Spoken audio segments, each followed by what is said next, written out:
Hi everyone, Namaste.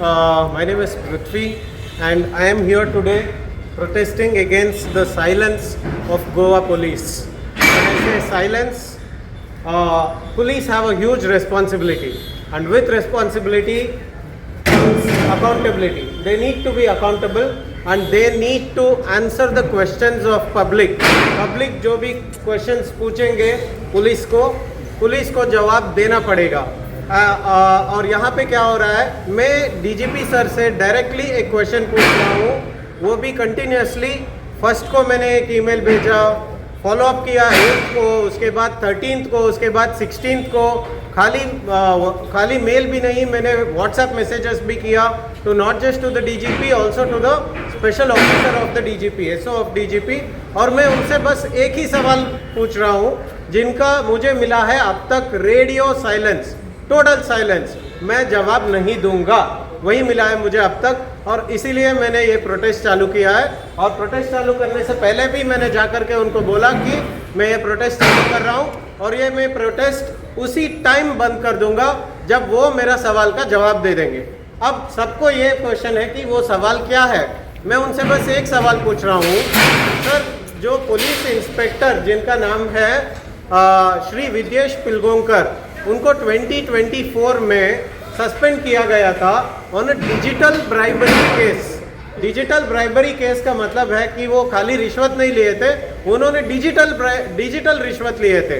तो वो उस टाइम पे इसीलिए सस्पेंड हुए क्योंकि मैं जाकर के एंटी करप्शन ब्यूरो को सारे एविडेंस दिया था। क्या क्या एविडेंस?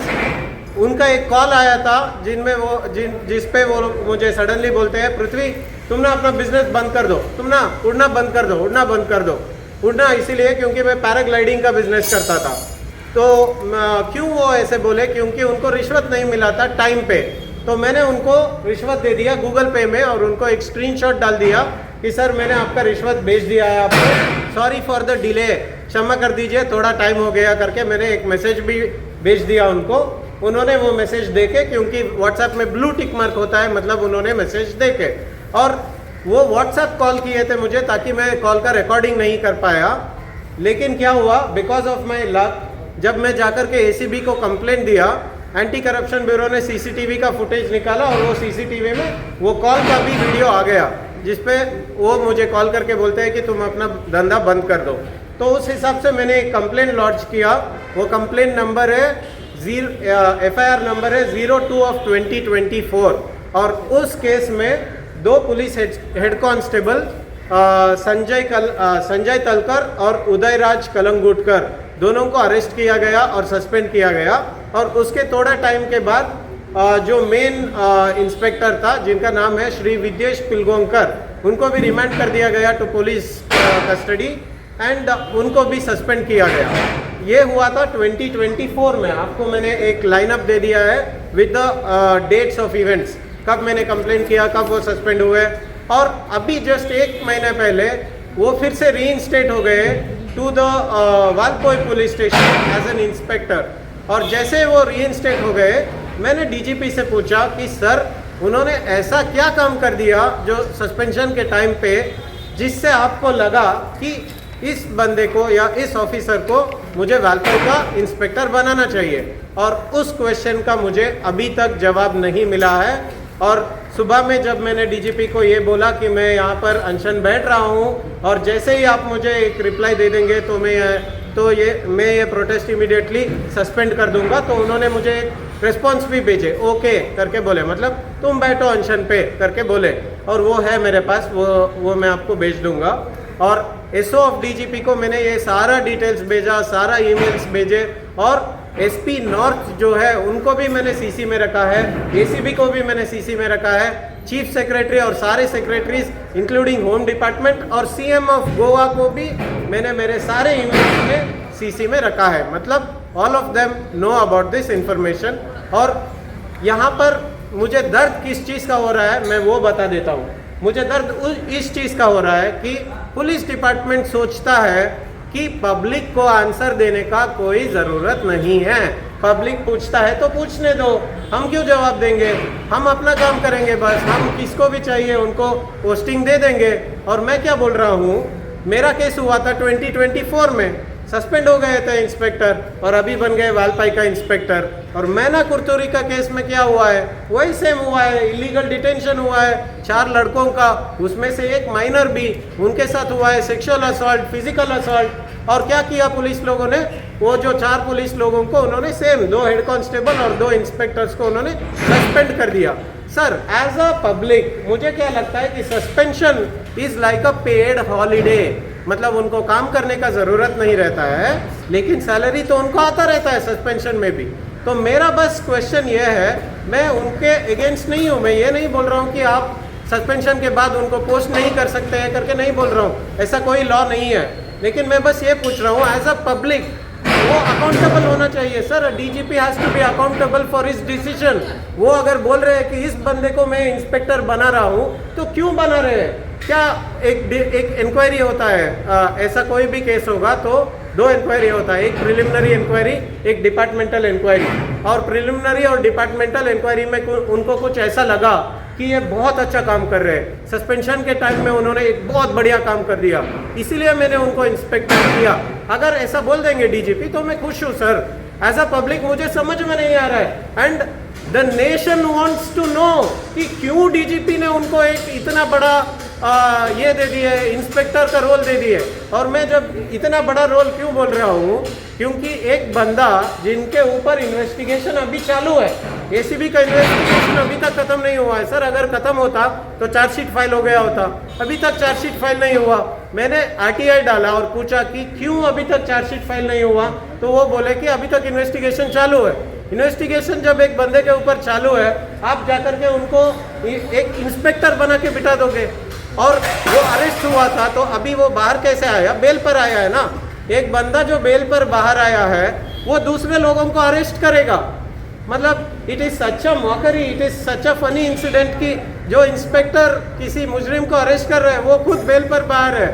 और मुझे समझ में नहीं आता है कि डीजीपी को क्यों ऐसा लगता है कि वो इस रोल के लिए काबिलियत है उसमें, और वो काबिल है इस रोल के लिए करके क्यों लग रहा है मुझे नहीं पता। और मैं उसी चीज़ का जवाब पूछ रहा हूँ डीजीपी से, माननीय डीजीपी से मैं उसी चीज़ का आंसर पूछ रहा हूँ। और एक चीज़ सर, जितने भी ईमानदार पुलिस लोग हैं, बहुत सारे ईमानदार पुलिस लोग हैं, मैं उनका नाम नहीं ले सकता हूँ, उन्होंने खुद मुझे व्हाट्सएप पे रिप्लाई किया है और बोला है कि पृथ्वी तुम जो लड़ रहे हो उससे कुछ भी नहीं होगा करके हमें लगता है, लेकिन तुम बहुत अच्छा काम कर रहे हो।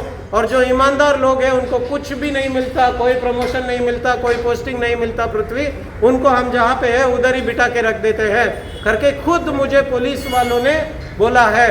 और मुझे पुलिस सिस्टम पर बिलीफ नहीं है ऐसा नहीं बोल रहा हूँ, पुलिस सिस्टम में बहुत सारे अच्छे लोग हैं जो ईमानदार है, जो रिश्वत नहीं लेते हैं। लेकिन ऐसे ही लोगों को, जो लोग 2 बार सस्पेंड हुए, 3 बार सस्पेंड हुए, ऐसे ही लोगों को फिर से पोस्टिंग मिल जाता है। मैं पढ़ रहा था न्यूज़पेपर में जो सीएम के कॉन्वॉय के केस में जो एक पुलिस ऑफिसर जो अरेस्ट हुआ है उसका पहले भी 2 बार सस्पेंशन हुआ था, अभी ये 3री बार सस्पेंशन हो रहा है। तो मेरा बस ये क्वेश्चन है कि आप किस चीज़ पर पोस्टिंग दे रहे हो सर? 2 बार सस्पेंड हुआ है तो 2 मेडल है क्या उसके शोल्डर पर?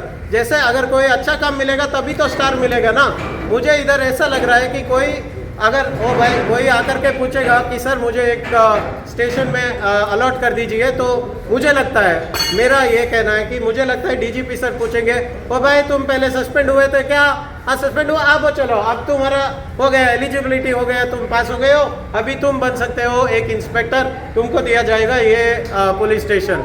मुझे ऐसा लग रहा है सर, क्योंकि जब मैं पूछ रहा हूँ तो मुझे आंसर नहीं मिल रहा है, मुझे जवाब नहीं मिल रहा है। और मैं फिर से बोल रहा हूँ माननीय डीजीपी सर, मैं हाथ जोड़ करके आपसे पूछ रहा हूँ, the nation wants to know sir, Goa wants to know, public wants to know कि क्यों आप ऐसे एक इंस्पेक्टर को एक पुलिस स्टेशन दे रहे हो जिसके ऊपर डिजिटल ब्राइबरी का इल्जाम लगाया गया है, जिसके ऊपर इतना सारा एविडेंस है। और आपके टीम ने भी देखा है वो एविडेंस को, आपने टीम ने भी सुना है, देखा है, वो सब ये हुआ है, प्रिलिमिनरी इंक्वायरी हुआ है, उसके बावजूद आपको लग रहा है कि इसको एक स्टेशन देना चाहिए? क्या हमारे गोवा में ईमानदार लोगों का कमी है क्या? जो लोग पुलिस का रोल पाने के लिए, प्रमोशन के लिए वेट कर रहे हैं, उन लोगों में कमी है क्या? टैलेंटेड लोगों का कमी है क्या? कि क्यों ऐसे लोगों को ही आप पोस्टिंग दे रहे हो? या फिर कोई ऐसा भी हो सकता है कोई भी नहीं बचा है क्या जिनके ऊपर कोई एलिगेशन नहीं है, वो इंस्पेक्टर बनने का लायक है? ऐसा कोई एक भी नहीं है क्या गोवा में? मुझे तो ऐसा नहीं लगता है। जहाँ तक मुझे लगता है कि बहुत सारे टैलेंटेड लोग हैं, बहुत सारे ईमानदार लोग हैं जो इंस्पेक्टर बनने के लिए, जो प्रमोशन लेने के लिए वेट कर रहे हैं, लेकिन उनको वो जगह नहीं मिल रहा है, ऐसा मुझे लगता है। और मैं बस, मेरा एक ही विनती है, आज मैं अकेला खड़ा हूँ सर। सबको लगता है कि प्रोटेस्ट का मतलब लोग होना चाहिए। कितने लोग हैं तुम्हारे साथ? कितने लोग हैं तुम्हारे साथ? नहीं सर, एक पुलिस के खिलाफ आवाज़ उठाने के लिए सब लोगों का सब लोग रेडी नहीं होते सर। सब लोगों के दिमाग में, दिल में डर करके रहता है कि वो पुलिस है, वो क्या कर लेगा। लेकिन मैंने आवाज़ उठाया, मैंने किसी एक को अंदर करवाया, अभी वो बाहर आकर के किसी एक नया स्टेशन में इंस्पेक्टर बन रहा है, तो मैं उसके खिलाफ नहीं हूँ सर। शायद वो जेंटलमैन है, वो बहुत अच्छा काम किया रहेगा सस्पेंशन के टाइम में। मैं बस ये जानना चाहता हूँ कि क्यों ऐसा क्या काम किया उसने? क्यों डीजीपी सर को लगा कि इसी को वो स्टेशन देना चाहिए? किसने रेकमेंड किया उसको? होम मिनिस्टर ने रेकमेंड किया क्या, या चीफ मिनिस्टर ने रेकमेंड किया, या प्राइम मिनिस्टर मोदी ने रेकमेंड किया उसको? मुझे नहीं पता है सर। हो सकता है कि मोदी ने बोला होगा कि भाई ये, क्योंकि मोदी वैसे भी बोलते थे कि इंडिया को डिजिटलाइज होना है, डिजिटलाइज होना है, और इस इंस्पेक्टर ने तो रिश्वत को भी डिजिटलाइज कर दिया। इसने गोवा को नेक्स्ट लेवल में लेकर चला गया, तो उस हिसाब से मोदी जी ने ही बोला रहेगा कि इनको एक वालपाई का पुलिस स्टेशन दे दो। मुझे नहीं पता है सर, मैं बस पूछ रहा हूँ एज अ पब्लिक। ये मेरा हक है पूछना, और मैं गोवा के सारे पब्लिक को, सारे जेंजी को, सारे छोटे बच्चों को, सारे यंगस्टर्स को यही बोलना चाहता हूँ दो चीज। एक, पूछना तुम्हारा हक है, अगर कुछ गलत हो रहा है तो आवाज उठाओ और पूछो। दूसरा चीज, जो रिश्वत है वो कॉमन नहीं है। रिश्वत को लेना देना आप समझ सकते हो कि कितना लिया, 8,000 लिया ना, ये सब तो चलता है भाई। 500 दिया ना, हेलमेट नहीं पहना, 500 दिया ना, ये चलता है भाई, ये तो नॉर्मल है। जेंजी को मैं ये बताना चाहता हूँ कि रिश्वत लेना नॉर्मल नहीं है। जिस कॉप ने रिश्वत लिया है, डिजिटल रिश्वत लिया है, उसको कोई और स्टेशन देना नॉर्मलाइज करने का बात हुआ, और इस आइडिया के खिलाफ मैं हूं, और इसीलिए मैं डीजीपी सर से बार बार विनती कर रहा हूं। और जैसे ही वो मुझे एक रिटर्न रिस्पॉन्स में रैशनल समझा देंगे, मुझे समझा देंगे कि क्यों उनको लगता है कि इसको ये ऑफिसर का रोल मिलना चाहिए, मैं ये प्रोटेस्ट इमीडिएटली बंद कर दूंगा। तो आप सबके माध्यम से मैं फिर से जेंजीज को और सारे बच्चों को और यंगस्टर्स को दो चीज़ बोलना चाहता हूँ। एक तो रिश्वत नॉर्मल नहीं है, रिश्वत ना दो, और अगर कोई ले रहा है तो उसको पकड़ा के दो। और दूसरी चीज़, क्वेश्चन पूछो, वो कोई भी हो सकता है। अगर पुलिस ला करके तुमको डिटेन किया इलीगली तो पूछो क्यों तुमने अंदर डाला मुझे। पुलिस तुम्हारे ऊपर फिजिकल असॉल्ट कर रहा है, सेक्सुअल असॉल्ट कर रहा है, जैसा मैना कुर्तोरी में हुआ है, तो पूछो क्यों ऐसा हो रहा है। वो लीगल काम है क्या? वो बिल्कुल लीगल काम नहीं है। और ऐसे लोगों को अगर फिर से कोई स्टेशन मिल रहा है तो भी पूछो।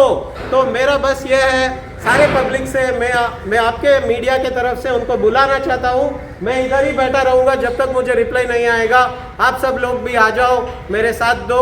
आपको जो रिश्वत दिया है आपको जो पता है रिश्वत के बारे में बताओ, क्योंकि डीजीपी का ऑफिस वही है। डीजीपी अगर खाली अपना विंडोज भी खोलेंगे ना तो मैं दिख जाऊंगा उनको। इधर ही है उनका ऑफिस। सुबह भी मैं जाकर के उनको बोल के आया हूँ, सर मैं अनशन पर बैठ रहा हूँ, आप रिप्लाई दे दोगे मैं स्टॉप कर दूंगा। तो सब डीजीपी को भी पता है, पुलिस को भी पता है, मैजिस्ट्रेट को भी पता है, सबको मैंने परमिशन ले लिया है, सबको मैंने इंटीमेट कर दिया है। तो इस हिसाब से मैं सारे पब्लिक को, गोवा के पब्लिक को बुला रहा हूँ कि questioning is your right and answering is their accountability.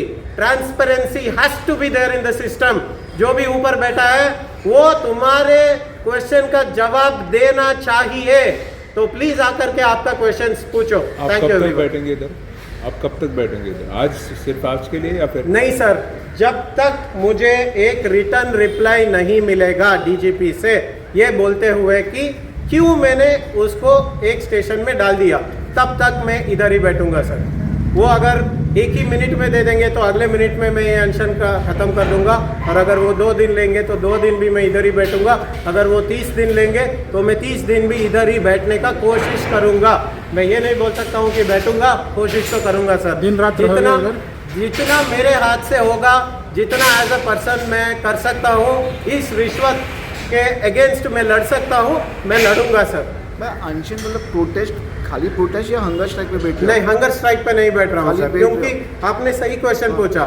मैं भी सोच रहा था हंगर स्ट्राइक पे बैठ जाऊँ क्या करके, लेकिन मुझे इतना कॉन्फिडेंस नहीं है कि एक बंदा या फिर जितने भी बंदे हंगर स्ट्राइक पे बैठेंगे तो वो उनका दर्द फील करेंगे करके मुझे कॉन्फिडेंस नहीं है। तो आप मतलब पूरे दिन बैठोगे कि मतलब शाम में निकल पूरे जाओगे? दिन इधर ही बैठूंगा सर, हो सके तो रात भी इधर ही रहने का कोशिश करूंगा, लेकिन मैं अपना टेंट वेंट लेके नहीं आया हूँ, तो इधर ही कहीं पे पास में अगर हो सकता है, अगर मुझे यहाँ पर सिक्योर लगेगा तो मैं इधर ही सो जाऊंगा, इधर ही रहूंगा जब तक मुझे इसका रिप्लाई नहीं सिर्फ मिलेगा। आपको रिप्लाई ही चाहिए? मुझे बस रिप्लाई ही चाहिए सर, वो भी क्यों करके बोलता हूँ, क्योंकि एक्चुअली मुझे क्या चाहिए, एक्चुअली मुझे ऐसे सेंसिटिव एलिगेशंस जिसके ऊपर भी है उनको कोई पोस्टिंग ही नहीं मिलना चाहिए। एक्चुअली मुझे वो चाहिए, वो कर सकते हैं क्या मुझे नहीं पता, क्योंकि डीजीपी अकेले करेंगे ये मुझे नहीं पता, ऊपर बहुत सारे लोगों का हाथ रहता है इसमें।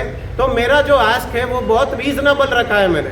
मैं उनसे ये नहीं बोल रहा हूँ कि उनको अभी काम से निकालो, मैं उनसे ये नहीं बोल रहा हूँ कि सबको काम पे निकालो, मैं ऐसा अनरीजनेबल आस्क नहीं बोल रहा हूँ। मेरा आस्क बहुत ही रीजनेबल है, मुझे समझा दो कि क्यों आपने ऐसे इंस्पेक्टर को ऐसा एक रोल दिया। सस्पेंशन खत्म हो गया उनका?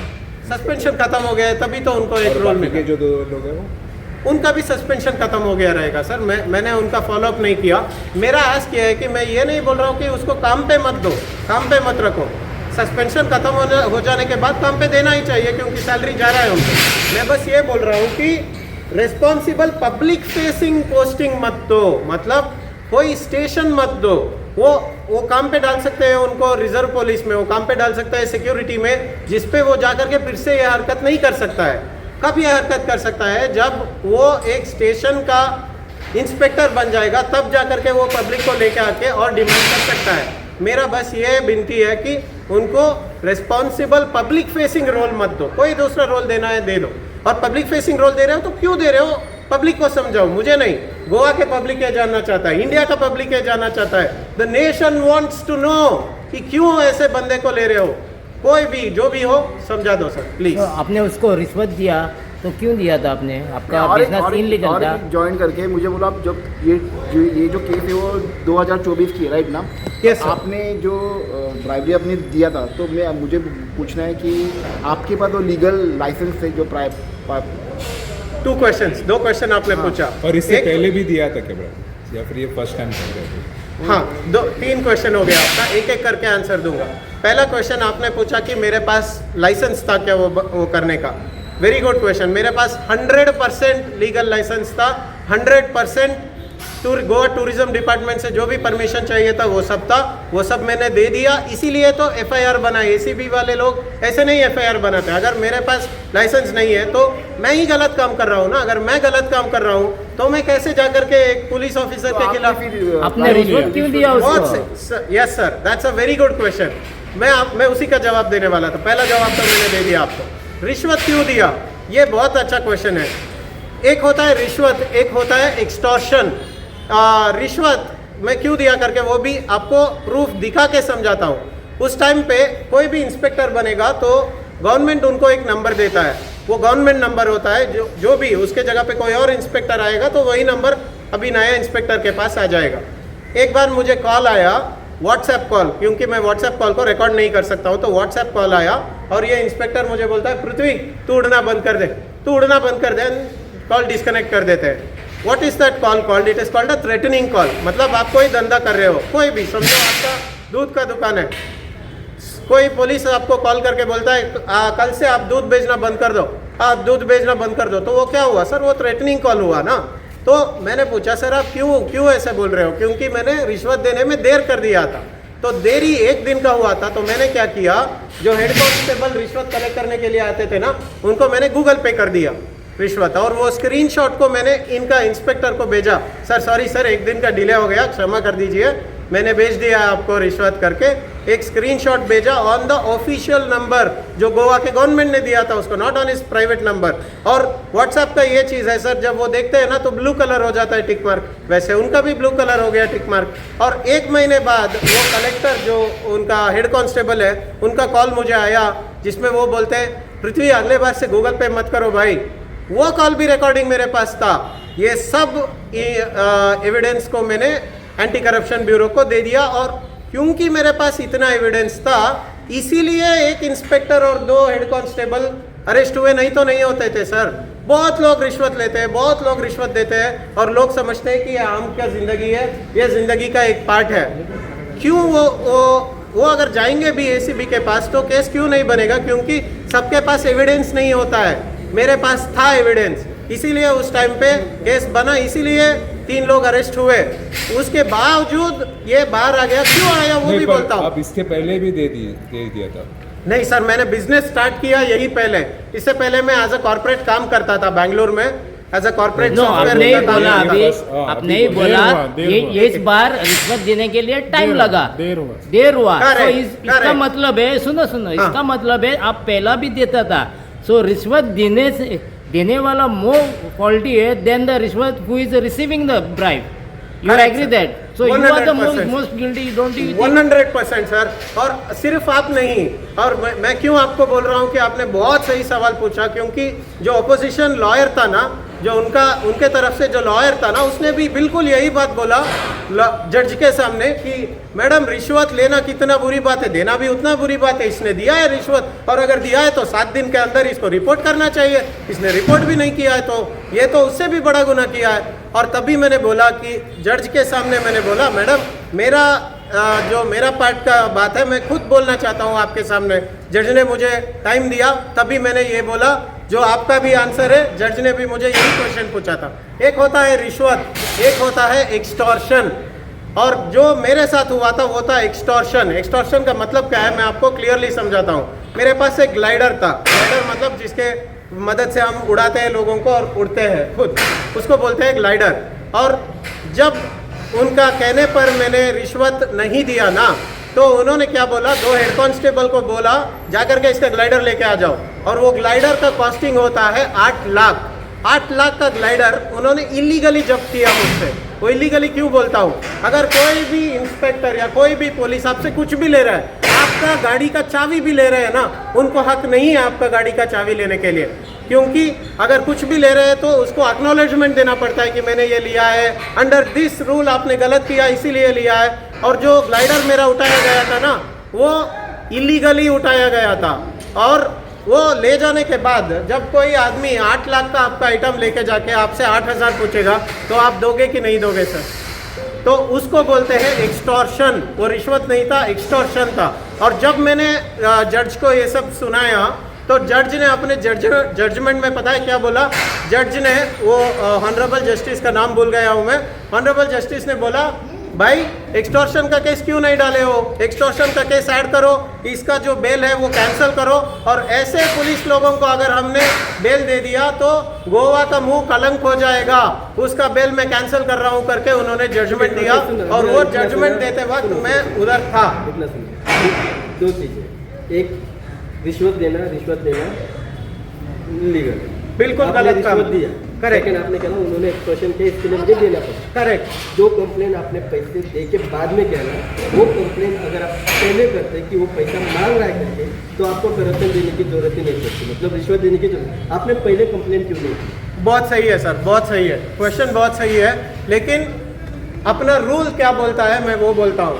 और मैं वो 8,000 देने के बावजूद मैं बोल रहा हूँ ना, जैसे कि अगर मैं आकर के कोई भी पुलिस स्टेशन में एंटी करप्शन हो या कोई भी नॉर्मल पुलिस को अगर मैं आकर के बोलता ना कि ये पुलिस, समझो ये पुलिस ने मुझसे रिश्वत मांगा, वो बोलेंगे भाई तुम्हारे पास प्रूफ क्या है, तो मैं कैसे दूंगा प्रूफ? तो आप रिकॉर्ड कर सकते थे ना, आप रिकॉर्ड कर सकते हो। आपने जो बोला कि जो सीसीटीवी था वो बाद में मैच कर सकते हैं, बहुत प्रोसीजर होते हैं, पैसा दे बढ़िया, मतलब मुश्किल होता है लेकिन हो सकता है। तो मैंने क्या किया, मैं किसी भी कारण से एट फॉल्ट नहीं होना चाहता था। मतलब ये केस डाल के 50% वाला केस नहीं डालना चाहता था। अगर मैं डाला हूँ केस तो मेरे पास इतना सॉलिड एविडेंस होना चाहिए कि कोई भी आकर के मुझसे क्वेश्चन ना पूछना चाहिए। ऐसा मैंने एविडेंस कलेक्ट किया पहली बार। उसके बाद भी मैंने ये नहीं बोला कि इतना एविडेंस है आप आकर के उसको अरेस्ट कर लो। मैंने बोला सर इतना एविडेंस भी काफ़ी नहीं होगा, क्योंकि कल को कोर्ट में वो कुछ और बोल देगा कि नहीं इसने ऐसे उसके लिए पैसे दे दिया, इसके लिए पैसे। अभी भी मैं रिश्वत दे रहा हूँ, अभी भी वो मांग कर रहा है, अभी भी लाइव। आप आइए, मैं आपके सामने रिश्वत दूंगा और आप पकड़ लीजिए करके मैंने बोला, ठीक है। क्योंकि जब मैं कोई भी काम करता हूँ तो मैं 100% काम करना चाहता हूँ। कोई भी अगर मैं एक कंप्लेंट दे रहा हूँ तो उसके लिए जितना भी एविडेंस होना चाहिए वो एविडेंस क्रिएट करके वो एविडेंस क्लियरली मेरे पास होना चाहिए, उसके बाद ही मैं जा करके कंप्लेंट देना चाहता हूँ। तो मैंने उनको बोला था कि सर आप आकर के लाइव में उसको पकड़िए। तो एसीबी ने एक लाइव ट्रैप भी सेट किया था, लेकिन गुड फॉर मी एसीबी का जो उस टाइम का एसपी है उनका नाम मैं शायद भूल चुका हूँ, मेरे ख्याल से उनका नाम है राजन निगाले सर। उन्होंने क्या किया था, उनको एक डाउट आ गया था कि जब लाइव पकड़ने के लिए जाएंगे ना तो क्या पता अगर किसी ने लीक कर दिया ये इन्फॉर्मेशन और वो ट्रैप में नहीं फंसा, तो जो इन्फॉर्मेशन इसने ऑलरेडी दिया है वो सब कोलेक्ट करके एक केस कोर्ट को भेज दिए थे विद अ सील, एक सील डाल के भेजे थे। और कोर्ट में जज को बोले थे कि ये केस तब तक नहीं खोलो जब तक हम जाकर के उसको लाइव पकड़ने का कोशिश करेंगे, और अगर कोशिश में हम नाकामयाब हो गए तब आप ये केस खोल दो करके एसपी ऑफ एसीबी ने ये काम किया था। But my heartfelt thanks to him. जो लाइव में पकड़ने का हमारा प्लान था वो वेस्ट हो गया, क्योंकि सही टाइम पे उसने फ़ोन स्विच ऑफ कर दिया। वो क्यों कर दिया वो आप लोग समझ सकते हो।